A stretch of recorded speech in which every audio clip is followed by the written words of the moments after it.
A woman named Vera wrote to me 6 days ago, and I have not been able to put her letter down. She said, "My son stood in my kitchen, the kitchen where I cooked every meal of his life, and told me I had 2 weeks to find somewhere else to go." She was 71 years old. It was the last week of October, and what he gave her to leave with.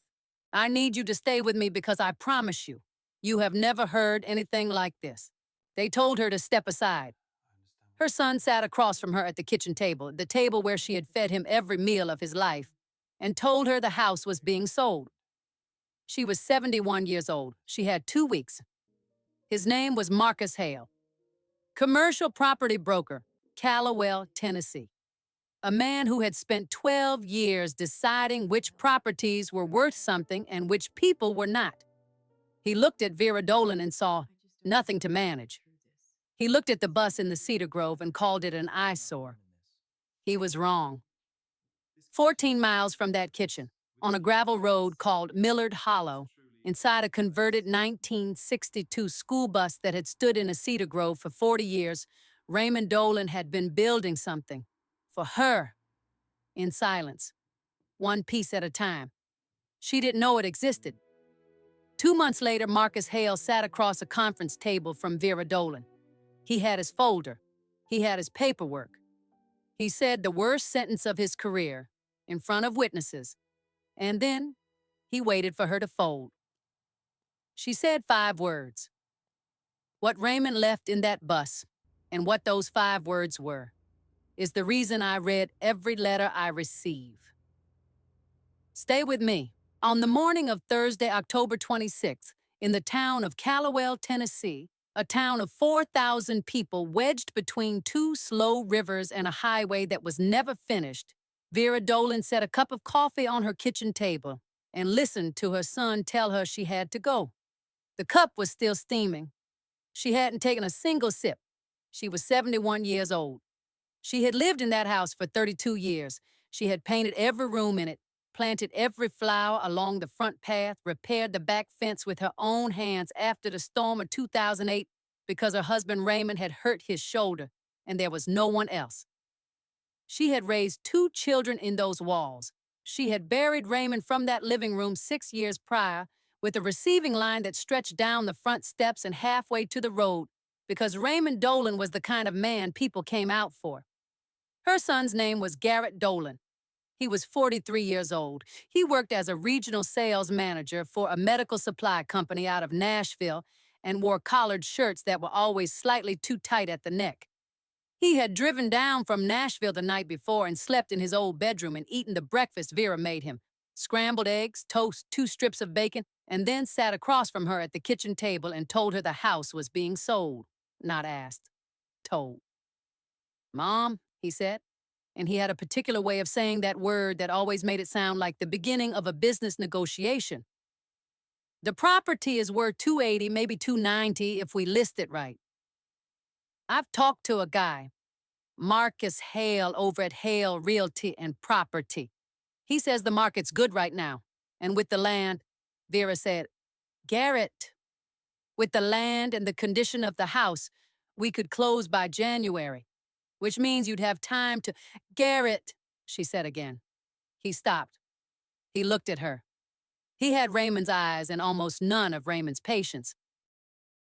"This is my home," she said. He set his fork down with a small, deliberate click. "Mom, it's in both our names. You know that.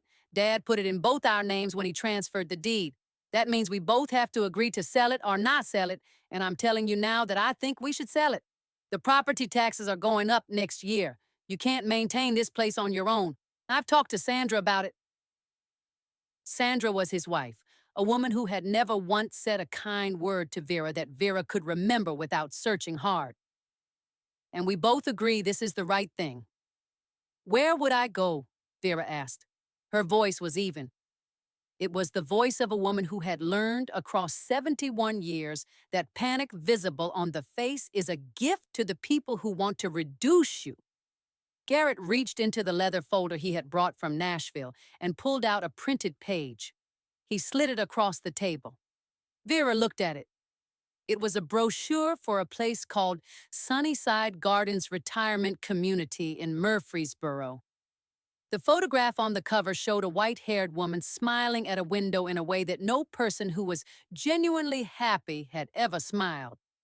"It's very nice," Garrett said. "They have activities. They have a dining room. It's—" "Garrett, I am not moving to Sunnyside Gardens." "Mom, I am 71 years old. I am not infirm. I am not confused.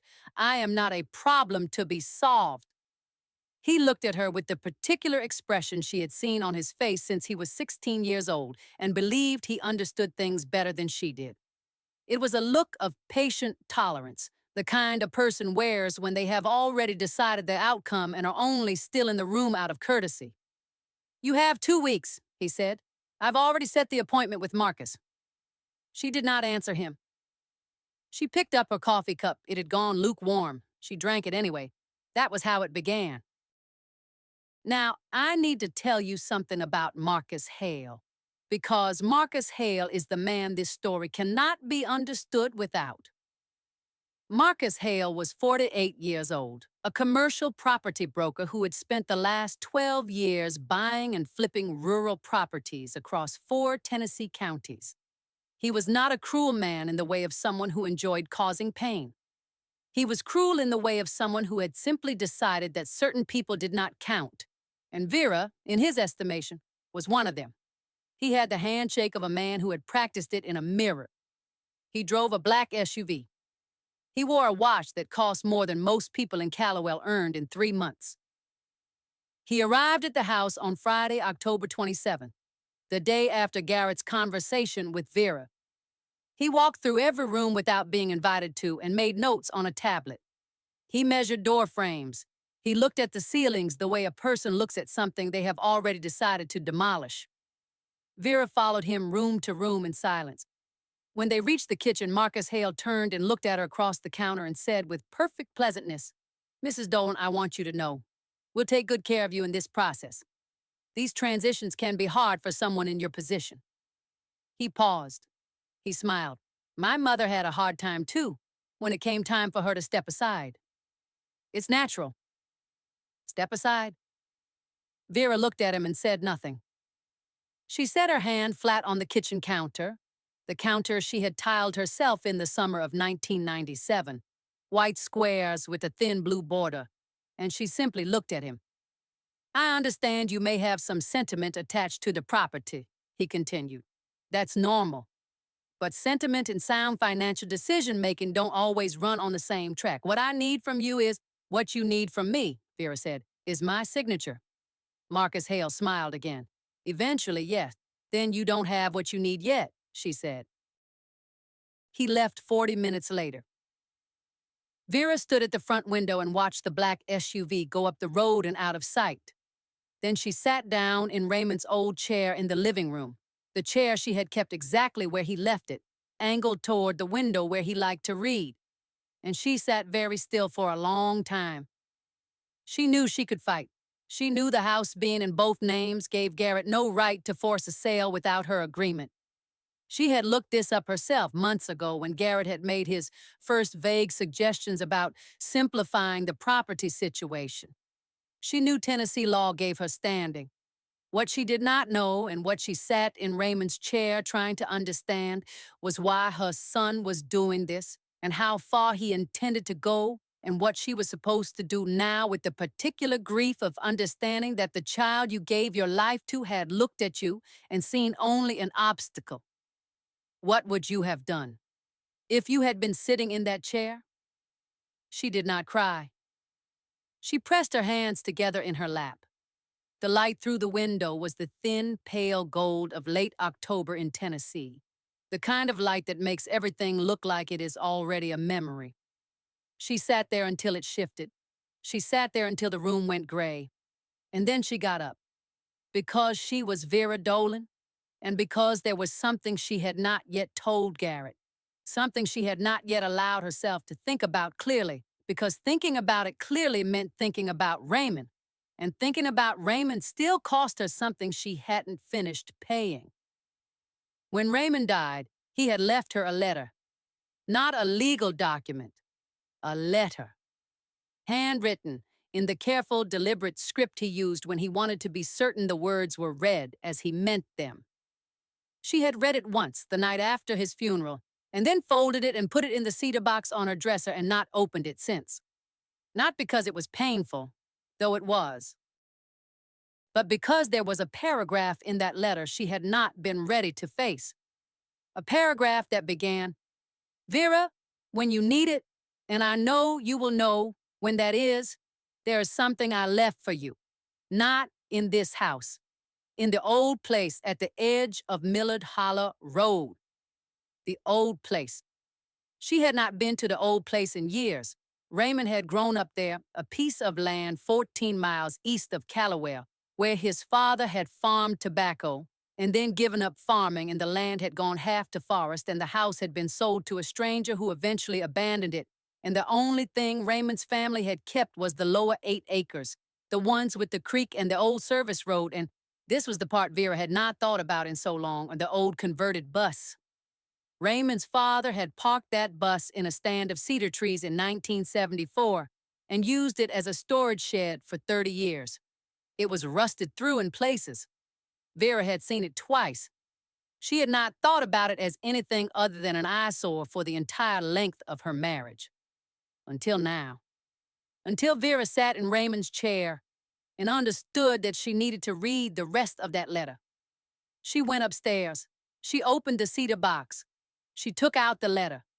She read the paragraph again, the full paragraph, which she had stopped at the first time because what came after it had seemed, in her grief, impossible. What came after it was, "The key is in the jar on the 3rd shelf in the bus. I know it looks like nothing. I know it looks like the worst thing I could have left you. But Vera, I promise you, it is not." She stood in her bedroom with Raymond's letter in her hands and thought about what a man she had been married to for 44 years meant when he promised her something. And she made a decision. It was the last day of October, a Tuesday, cold and clear. She would drive out to Millard Hollow Road in the morning. She would look at whatever Raymond had left her to find. And she would not tell Garrett. Not yet. Not until she understood what she was holding. She did not know, as she put the letter back in the cedar box, that she was already 3 days ahead of Marcus Hale's first hard deadline. She did not know that Garrett had already called Marcus that evening and told him the listing was as good as done. She did not know that the 2 weeks she had been given were not 2 weeks of grace, they were 2 weeks of management, calculated by men who believed she had nowhere to go and nothing to bargain with. She did not know any of that, but she went to bed that night with Raymond's handwriting in her memory and the particular feeling, not hope exactly, but something adjacent to it, something she had not felt in a very long time, that the man who had loved her for 44 years had not finished looking after her yet. The house was quiet. The light in the hallway clicked off. The cedar box sat on the dresser in the dark. And tomorrow, she would go. The drive to Millard Hollow Road took 22 minutes on a clear morning, and November 1st was as clear as Tennessee gets. Sky, the hard, bright blue of a cold that has not yet decided to be cold, trees stripped to their last red and yellow, the kind of morning that looks like a painting of something that is actually happening. Vera drove Raymond's old truck. She had kept it. Garrett had told her twice it was impractical. She had kept it anyway. She turned off Route 9 onto the gravel of Millard Hollow Road and drove another quarter mile until the tree line thickened and the road narrowed, and there it was, still standing, still rust-red, half hidden in a stand of cedar trees so dense the surrounding world seemed to go quiet the moment you entered them. The bus. It was longer than she remembered. It was a 1962 school bus, the kind with rounded corners and a flat face painted over at some point in a dusty red-brown that had not held against 40 years of Tennessee weather. The windows along the left side had been boarded from the inside with what looked like plywood, painted black. The door, the original accordion bus door, hinged at the top, hung at a slight angle where the mechanism had rusted in its track. Vines had worked their way up the undercarriage and across the front bumper.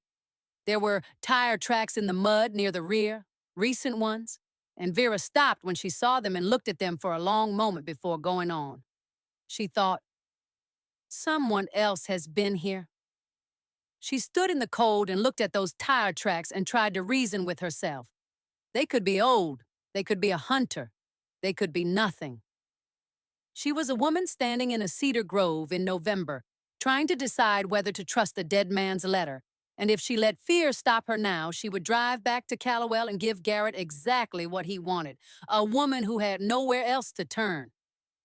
She went forward. The bus door took effort. She put both hands on the frame and pulled, and it gave with a sound like a cough, that particular protest of metal that has been sealed for too long.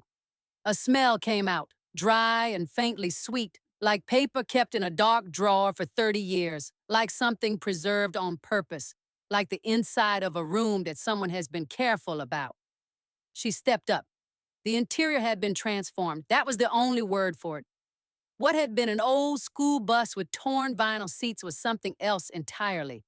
The seats had been removed, all of them on both sides, and replaced by custom shelving that ran floor to ceiling along both walls, built from a pale wood she didn't recognize, fitted with glass-fronted panels and small locks, the kind of careful, precise construction that she recognized after 44 years as Raymond's hands. The shelves were full, not with junk, not with farm tools or old newspapers or the accumulated detritus of a man who couldn't throw things away. What filled those shelves from the front of the bus to the rear were pieces of art, paintings, drawings, photographs, some framed, some in archival sleeves. Small sculptures on the lower shelves, individually wrapped in acid-free paper. Ceramics, each one set in its own fitted wooden cradle.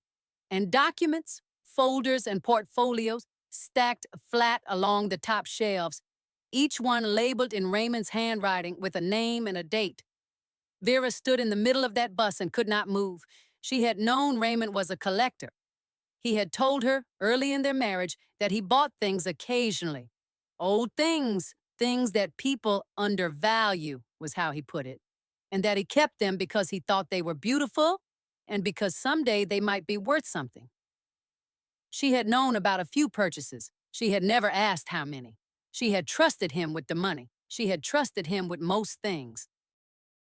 She had not trusted him with knowing that he had been doing this for 44 years, apparently with tremendous care and considerable secrecy, in a converted school bus on a gravel road 14 miles from their house.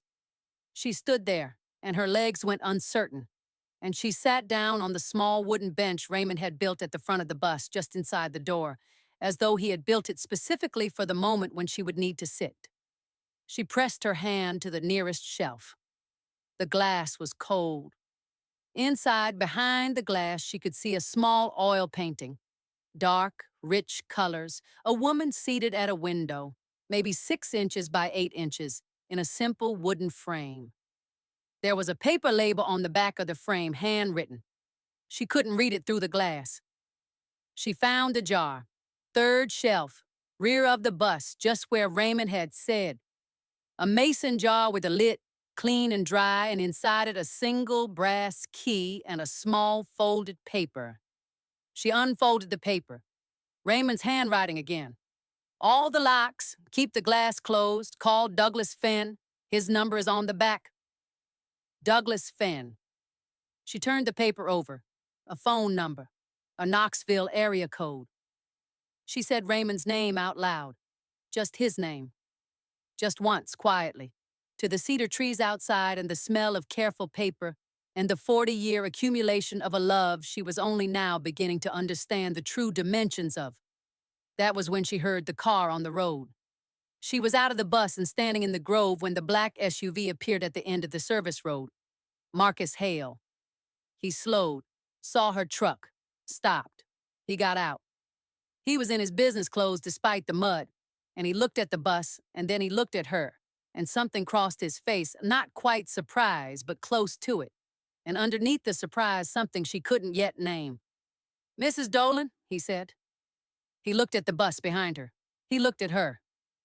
"Well," He put his hands in his pockets. I didn't expect to find you out here.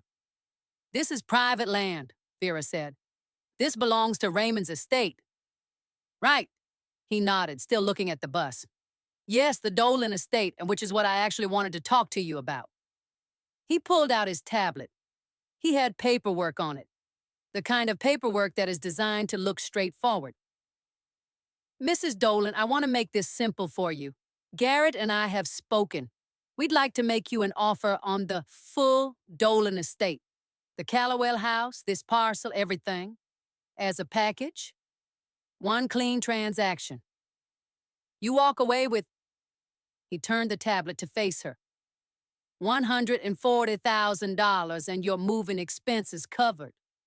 $140,000 for a house worth close to $300,000.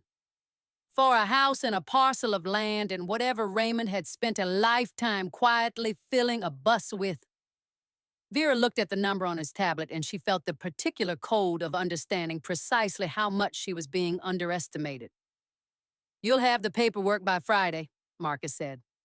He was already turning back to his SUV, already treating the conversation as concluded. Take the weekend, think about it. We'd like this wrapped up before Thanksgiving. He paused at his car door and looked back at the bus. I'll be honest, that old wreck is an eyesore. You'd be doing the land a favor. He got in and drove away. Vera stood in the cedar grove until the sound of the SUV was gone. She looked at the bus. She looked at the tire tracks in the mud, fresh ones, and she understood now they were his from an earlier visit before she had come when he had stood here alone and looked at what she was looking at and formed whatever assessment a man like Marcus Hale forms when he looks at a rusted bus on an overgrown parcel. He had seen nothing. He had seen an eyesore. She had seen Raymond's life's work. She went back inside the bus and sat on the small bench and looked at the shelves for a long time. She counted what she could see from where she sat, 18, 20, 24 framed pieces just on the left wall, the portfolios above, the shelves she hadn't opened yet, the ceramics, the sculptures wrapped in their paper. She took out her phone. She found a signal barely, and she dialed the number from Raymond's note. It rang 4 times. A man answered. His voice was measured, careful, the voice of someone accustomed to caution. This is Douglas Finn. Mr. Finn, Vera said, my name is Vera Dolan. My husband was Raymond Dolan. He told me, he left me a note telling me to call you. A pause. Long enough that she thought she had lost the signal. Mrs. Dolan, Douglas Finn said, and his voice had changed. Not much, but enough. The careful quality had shifted into something warmer and also more serious. Raymond told me you would call. He told me it might be a while. Another pause. Are you at the property on Millard Hollow? Yes, she said. Don't move anything, he said. Don't open anything. Don't let anyone in. I'll be there in 2 hours. She looked at the shelves.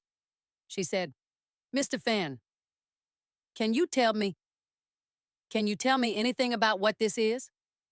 He was quiet for a moment. Then, Mrs. Dolan, your husband was one of the most careful and knowledgeable private collectors I have ever worked with in 30 years of this business. I think, and I say this with all the caution that my profession requires, that what he left you is significant. He paused one more time. I think you should sit down before we talk further. She looked around the bus. She was already sitting. I am, she said. The connection held. Douglas Finn said he would be there by noon. Vera sat in Raymond's bus, in November light coming thin and gold through the door she had left open, and she thought about a man who had never told her the full measure of what he was doing, who had left her a letter and a key and a phone number in a bus full of locked glass cases in a cedar grove, who had loved her imperfectly and completely, and had apparently spent 40 years building something for her to find exactly when she would need it most. She was angry at him. She was grateful beyond any word she owned. She was sitting on a bench he had built with his hands, and she was both things at once. Her phone buzzed. A message from Garrett. Mom, Marcus says you were out at Millard Hollow today. We need to talk. Call me. She put the phone in her pocket. She looked at the shelves. She looked at the small painting behind the glass on the nearest wall. The woman at the window, dark and rich and still. She thought, not yet, Raymond. Not yet. Douglas Finn arrived at 11:52. Vera knew his time exactly because she had been watching the road. He was 64 years old, shorter than she expected from his voice, wearing a canvas jacket and carrying a worn leather case that he handled with the same unconscious care with which you handle something you trust completely. He had gray hair and a neat gray beard and the slightly formal manner of a man who had trained himself to be calm because his work required it. He shook her hand at the door of the bus and held it for a beat longer than a standard handshake, the way people do when they are genuinely glad to meet you and want you to know it. I'm sorry about Raymond, he said. He was a remarkable man. Yes, Vera said. He was. They went in together. Douglas Finn moved through the bus the way a person moves through a room where something sacred has been stored. Slowly, with attention. He put his leather case on the bench near the door and opened it and took out a small magnifying loupe and a pair of cotton gloves. He did not speak for the first several minutes. He moved shelf to shelf, reading Raymond's labels through the glass, occasionally stopping to look more closely. Vera watched him. She was trying to read his face, and she could not. After about 10 minutes, he turned to her and said, Mrs. Dolan, how much did Raymond tell you about his collecting? He told me he bought old things that people undervalued, she said. He told me he had been doing it since before we met. He told me he kept them because he found them beautiful. Douglas Finn nodded slowly.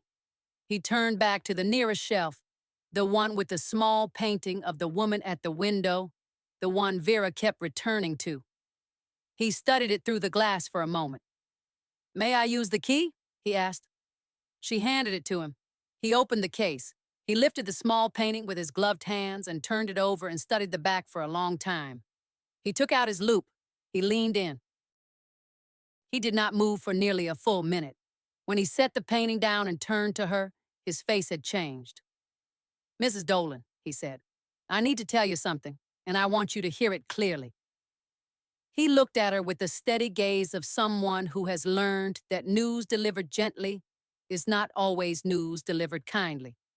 This painting, this single painting on this single shelf, if it is what I believe it is, and I am 90% certain that it is a signed work by Emil Carlson, circa 1902.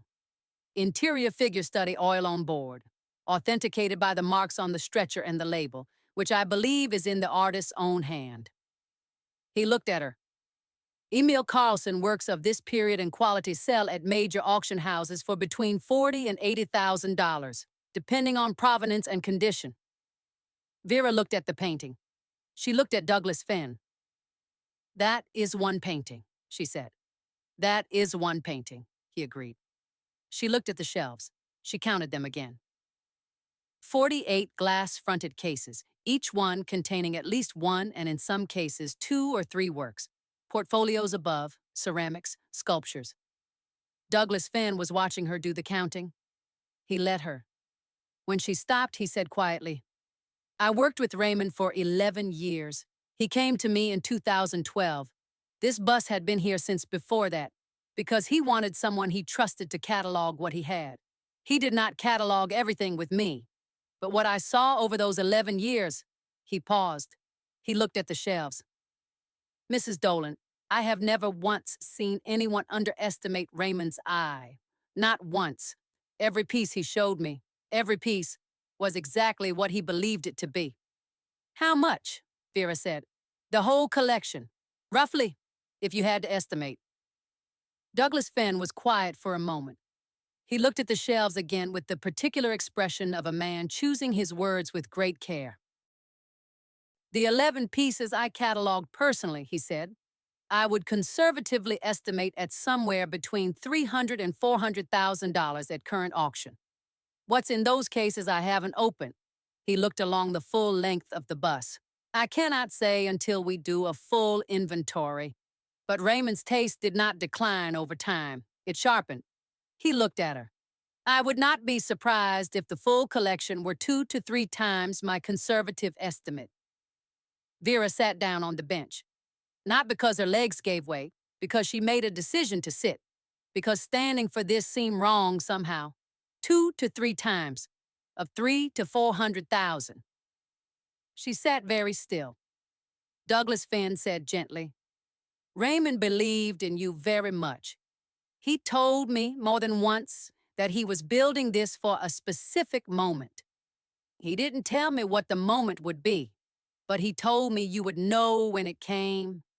She looked at the small painting on the shelf, the woman at the window. She thought about Raymond looking at it for 40 years, all those years she had been cooking and gardening and raising children and rebuilding fences and being invisible in the very ordinary way that women of her generation had been invited to be invisible. And he had been here, or the idea of here, the idea of this bus, this collection, building something for her in the silence. She was angry at him for not telling her. She sat with that anger for a moment and recognized it honestly for what it also was, grief. The grief of a person who has just realized that the man they thought they knew was even larger than they understood, and now it was too late to tell him. She pressed her fingertips to her eyes. She did not cry. Not yet.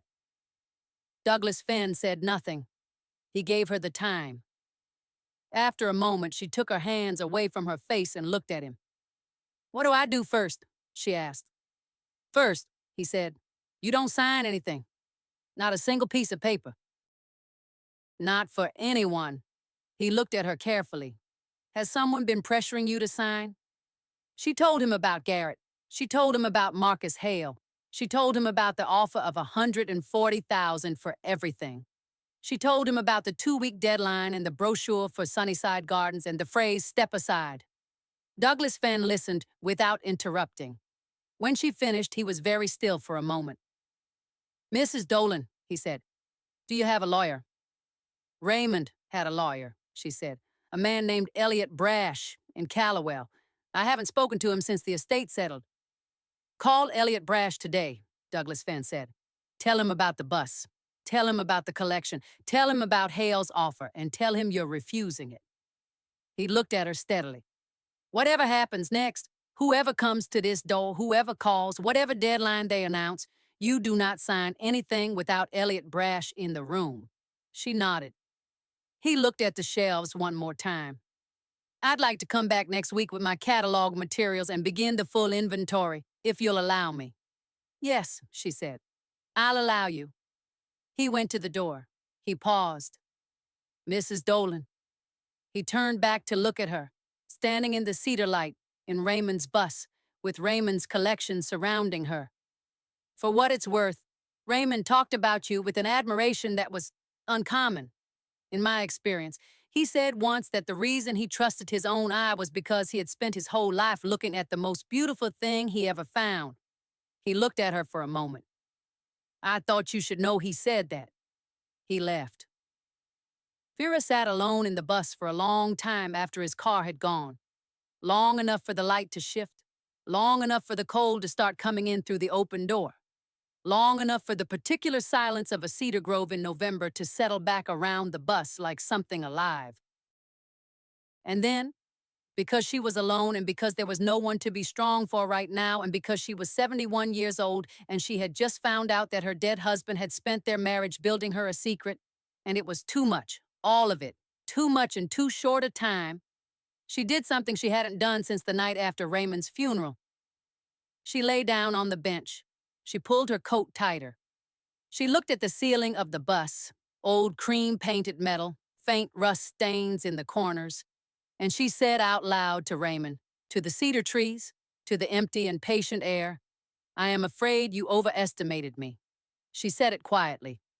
Then she said it louder, because quiet was not honest enough. Raymond, I am afraid you looked at me for 44 years and believed in something that I'm not actually sure I am. I am afraid I am going to go back to Callowell and Garrett is going to look at me the way he always looks at me.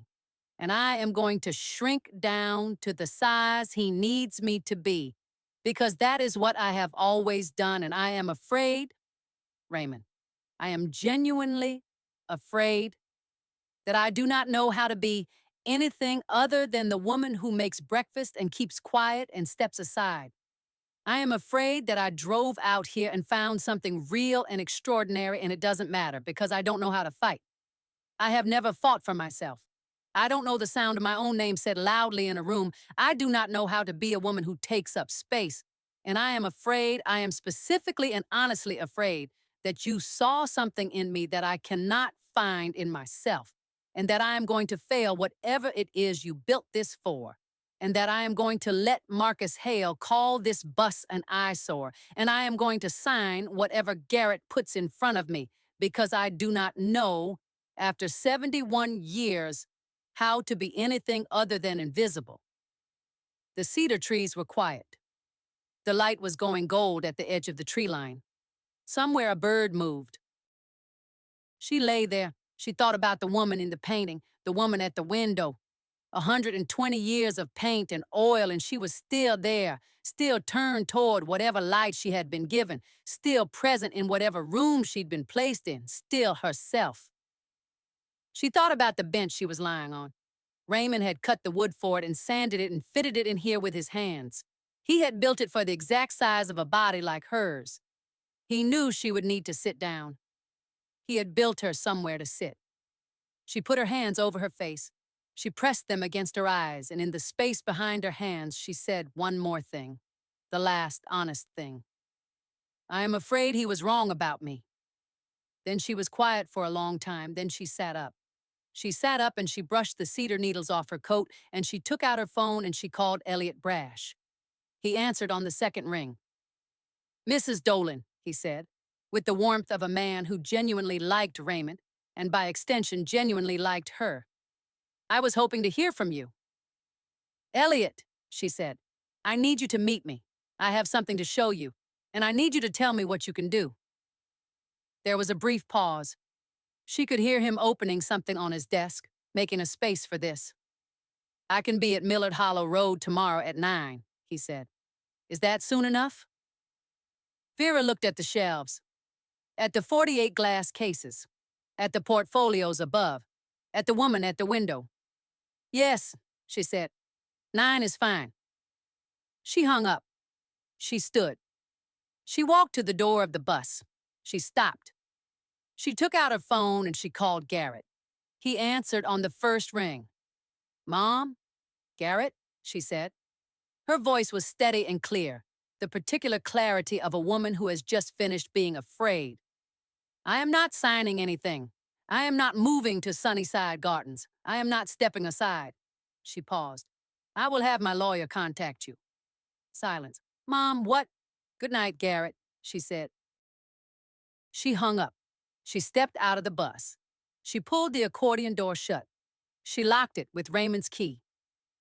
The cedar grove was full of late afternoon light, the kind that comes low and orange and touches everything it crosses, and the bus stood in it looking, not like an eyesore anymore, not like a wreck, like something that had been waiting, like something that had been patient for a very long time. She walked to the truck. She got in. She drove back toward Callowell. And 3 days later, on a Friday afternoon, Marcus Hale received a letter from the office of Elliot Brash, attorney at law, informing him that the Dolan estate was not for sale, that all prior verbal discussions had been rescinded, and that any further contact regarding the Dolan properties should be directed to Mr. Brash's office. The letter arrived at the same time Douglas Finn was completing the first stage of the collection inventory.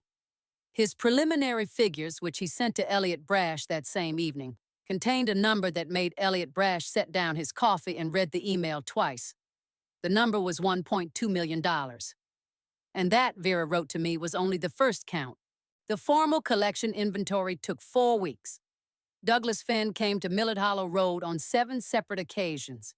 He brought, on the third visit, a colleague from Knoxville named Sylvia Orion, who held a doctorate in American and European decorative arts from Vanderbilt University and who spent 6 hours in the bus on her first visit and emerged at the end of it looking, in Vera's description, like a woman who had just seen something she was going to be telling people about for the rest of her life. "Mrs. Dolan," Sylvia Oran said, standing in the cedar grove in her down coat, tablet open in her hands. "Your husband was, I want to say this correctly, a collector of genuine and extraordinary discernment. What is in that bus represents a lifetime of acquisition at a level of quality and consistency that is, I don't overstate this, rare. I have done appraisals for estate collections in 6 states, and what I am looking at in there is unlike anything I have encountered in a private holding in Tennessee." Vera said, "Can you give me a number?" Sylvia Oran looked at her tablet. "Conservatively, based on the works I have now had time to assess, I would place the auction-ready value of the collection at between $1.4 and $1.9 million. There are 4 pieces I have not yet had time to fully research, 3 of the ceramics and 1 of the larger oil studies. And my preliminary assessment of those suggests the final number could be higher, 1.4 to 1.9 million. Vera stood in the cedar grove and listened to that number land. She had been expecting it. Douglas Finn had already told her his preliminary figure. But hearing it confirmed by a second voice, a credentialed voice, a voice that had no reason to inflate the number, was different from reading it in an email. It settled into her body differently. She said, "Thank you, Sylvia." That was all. 2 words. Vera Dolan, who had given 44 years of her life in service to a marriage and a family and a community and had been told to step aside, said thank you and looked at the bus and thought about Raymond. She was still angry at him. She was still grateful. She had decided she was allowed to be both for as long as she needed to be. Elliot Brash filed the formal estate claim in the 2nd week of November. He documented the bus and its contents as a previously unlisted asset of the Raymond Dolan estate, properly within the scope of Vera's spousal inheritance rights. And he submitted Douglas Finn and Sylvia Oran's preliminary appraisals as supporting documentation. He filed a simultaneous motion objecting to Garrett Dolan's co-ownership claim on the Callowell house, citing provisions in Raymond's original will that Garrett had apparently failed to read with sufficient care, provisions that gave Vera the right of first refusal and lifetime occupancy. Marcus Hale received a copy of the filing. Vera heard from Elliot Brash that Marcus Hale's response to receiving that filing was to call Garrett Dolan immediately. She did not know what Marcus said to Garrett in that call. She knew that Garrett showed up at her door the following Saturday. She did not answer it. 3 days later, she received a text message from Garrett that said only, "I need to talk to you. I didn't understand. I'm sorry." She put the phone in her pocket. She thought about it. She called Elliot Brash and told him what Garrett had sent. Elliot told her she had no legal obligation to speak to Garrett until the estate proceedings were resolved. She thanked him and hung up. She did not call Garrett back. She thought about Raymond, about what Raymond would have wanted her to do. And she made peace with not knowing the answer and leaving it aside for now. There would be time for Garrett. There was not time for him yet. The formal confrontation came on the 14th of November, a Tuesday, at the offices of Hale Realty and Property on Main Street in Callowell, in a meeting that Marcus Hale had requested and that Elliot Brash had agreed to attend because he wanted the record complete. It was cold and clear, the kind of cold that settles into old stone buildings and does not leave until April. Vera wore the gray wool coat she had bought for Raymond's funeral. She wore it because she had worn it on the worst day of her life, and she was still standing. The meeting room at Hale Realty had a conference table and 4 chairs and a window facing the street and a credenza against one wall with a coffee service that no one touched. Marcus Hale was there when they arrived. With him was Garrett in his tight-collared shirt, and a woman named Diane Purcell who worked as Hale's administrative assistant and who sat in the corner with a notepad and looked at Vera with an expression Vera would later describe as the look of someone watching a thing they expected to be difficult and finding it more difficult than anticipated. There was one other person in the room. He had come with Vera. His name was Roy Linwood, and he was 73 years old, and he had been Raymond's oldest friend in Callowell. They had been in the same class at Callowell High School 56 years ago, and they had remained close until the day Raymond died. Roy had come because Vera asked him to come. He sat next to Vera at the table. He was a tall man, slightly stooped now, with a face that had the quality of having seen most of what there was to see without being diminished by it. He put his hands flat on the table and looked at Marcus Hale and said nothing. Elliot Brash sat on Vera's other side and opened his briefcase with the particular small click of a man who is completely prepared. Marcus Hale began pleasantly. He said he was sure there had been some misunderstandings. He said he was sure they could find a resolution that worked for everyone. He looked at Vera when he said everyone with the smile of a man who had used that word his entire career to mean himself. Elliot Brash said, "Mr. Hale, I believe you received the estate filing." "I did," Marcus said, "and I want to be clear about a few things." He opened his own folder. "The bus on the Millard Hollow parcel is on land that is technically held in Raymond Dolan's trust," Elliot Brash said, "with Vera Dolan as sole beneficiary, which is what the filing states. There's a question about whether the contents are personal property of the estate and are fully within Mrs. Dolan's inheritance rights, which 2 certified appraisers have now documented." Silence. Marcus Hale looked at Vera. He had the expression of a man who was recalibrating rapidly, looking for a new angle, looking for the place where she was still small enough to push. He found what he thought was an angle. He leaned back slightly. He looked at Vera with the particular patience of someone who believes that patience is a form of condescension. "Mrs. Dolan," he said, "I want to speak frankly. You're a 71-year-old woman with a house you can't maintain on your own and a collection of old paintings stored in a rusted bus on a piece of land that has no road access, no utilities, and no realistic development value. Even if those paintings are worth what your people are claiming," he gestured dismissively at Elliot Brash's documents, "you have no way to manage a collection of that complexity. You don't have the infrastructure. You don't have the connections. You don't have the experience realistically." And here he paused. And here is where he said the sentence that Roy Linwood and Diane Purcell and Elliot Brash and Garrett Dolan all heard him say, and which Garrett would be asked about later, and which none of them would forget.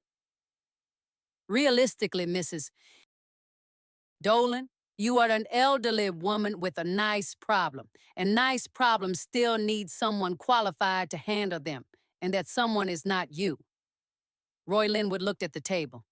He looked at the table the way you look at something, when what you want to do is stand up and you are choosing not to stand up because you are someone who gives other people the room they need. Diane Purcell stopped writing. Garrett looked out the window. Vera looked at Marcus Hale across the conference table. She looked at him for a long moment without speaking, long enough that the silence became its own weight. Then she said, "Raymond thought it was me." 5 words. Quiet, specific, surgically connected to every single thing Marcus Hale had said and done and assumed since October 26th. She did not elaborate. She did not need to. Elliot Brash placed a document on the table and slid it across to Marcus Hale. "Mr. Hale," Elliot said, "I am formally notifying you that the Dolan estate is withdrawing from all previous discussion of sale. Mrs. Dolan will be retaining full ownership and occupancy of the Callowell property. The Millard Hollow parcel and all contents are being transferred into a properly structured trust. Any further contact should go through my office." Marcus Hale looked at the document. He looked at Vera. He had the expression of a man who has just looked out a window and realized the view has changed completely while he was not paying attention. He said nothing. Roy Linwood, from the corner, said, quietly to no one in particular, "Raymond always did have the best eye in the county. He said it the way old friends say things, not to wound, not to perform, but because it was simply true, and the room had arrived at a moment where true things wanted to be said." Vera and Elliot and Roy gathered their things and left. She said goodbye to no one. She walked out of Hale Realty and Property on Main Street in Callaway, Tennessee, and she stood on the sidewalk in the cold and clear November air for a moment with Elliot on one side and Roy on the other. Roy said, "Coffee at June's?" June's diner was 3 doors down. Vera had been going there since 1987. "Yes," she said, "I think so." June Peralta was 68 years old and had run her diner for 30 years and had, in Vera's estimation, made the best coffee in Callaway since the beginning of recorded time. She was also, as it happened, the first person Vera had told about the bus 3 weeks prior, sitting at this same corner table. Because June had asked her directly, and Vera had found she could not lie to June, had never been able to lie to June, and the whole story had come out over 2 cups of coffee and a slice of June's apple cake. June came out from behind the counter when they walked in. She took Vera's hands in both of hers and looked at her. "Well," June said. "It's done," Vera said. June hugged her. Not a polite hug, a real one, the kind that says, "I know what this cost you and I am glad you're standing." Then June brought coffee and set it on the table without being asked, and the 3 of them sat at the corner table in the warm light and drank it. The collection sale was handled by Douglas Fenn and Sylvia Oran over the following spring through 2 auction houses, one in Nashville, one in New York, and 3 private sales. The final documented total was $1,843,000. Elliot Brash had it properly structured and distributed. Vera's portion, after legal fees and estate expenses, was just over $1.6 million. She stayed in the Callaway house. She repainted the kitchen in April, the same white as before, the same thin blue border on the tiles, and she planted the front path with the same flowers she had always planted, and she did not go to Sunnyside Gardens in Murfreesboro, and she did not step aside. She spoke to Garrett in January. It was a long conversation. It was not a simple one. He came to the house with Sandra, who sat on the couch with her hands in her lap and said almost nothing. And Garrett said he had not understood and he was sorry, and Vera looked at her son, Raymond's eyes, almost none of Raymond's patience, and she told him that she accepted his apology and that she was not yet finished being hurt, and that she thought with time they might find their way back. She meant all 3 things. She said them in that order. He nodded. He looked out of the kitchen window for a long moment. He said, "Dad knew, didn't he? He knew something like this might happen." "Yes," Vera said. "I think he did." In March, she went back to the bus.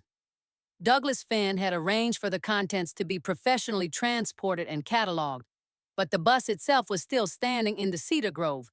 Empty now, its shelves bare, its cases removed one by one over the fall and winter. She stood in the doorway and looked at the empty shelves in the cedar light. She sat on the bench Raymond had built. She put her hand on the wood beside her. She said his name. She did not ask anything. She did not say she forgave him, or that she understood, or that it was all right. She just said his name and sat with it, and let the cedar grove be quiet around her. That was enough.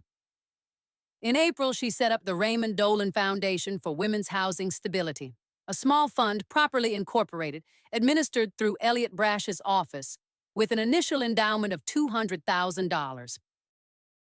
Its stated purpose was to provide emergency housing assistance to women over 60 who were facing displacement from family homes due to estate or family conflicts.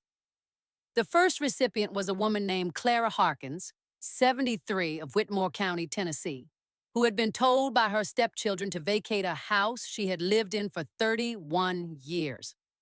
The foundation covered 2 years of rental assistance while Clara's own legal situation was resolved.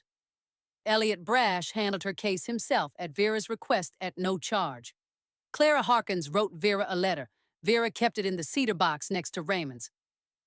And now, here is the last thing I want to tell you. On the last day of October this year, exactly 12 months from the morning Garrett sat across from her at the kitchen table and told her to go, Vera drove back out to Millard Hollow Road. She drove Raymond's truck. She turned onto the gravel and followed it back to the cedar grove. The bus was still there. The vines had come back over the winter. The late October light was the same thin, pale gold it had been the year before. The same cold, the same quiet.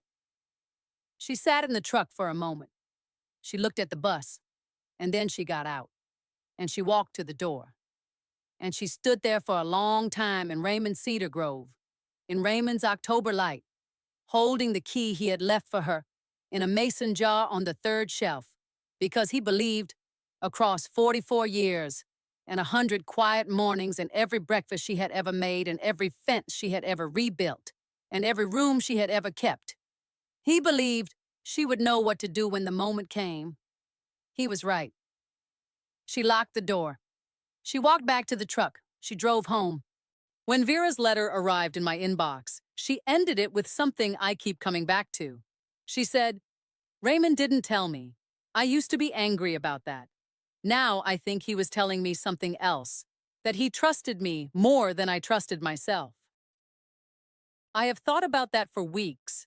The people we love most sometimes believe in us in silence, and sometimes that silence is the most profound thing they ever gave us.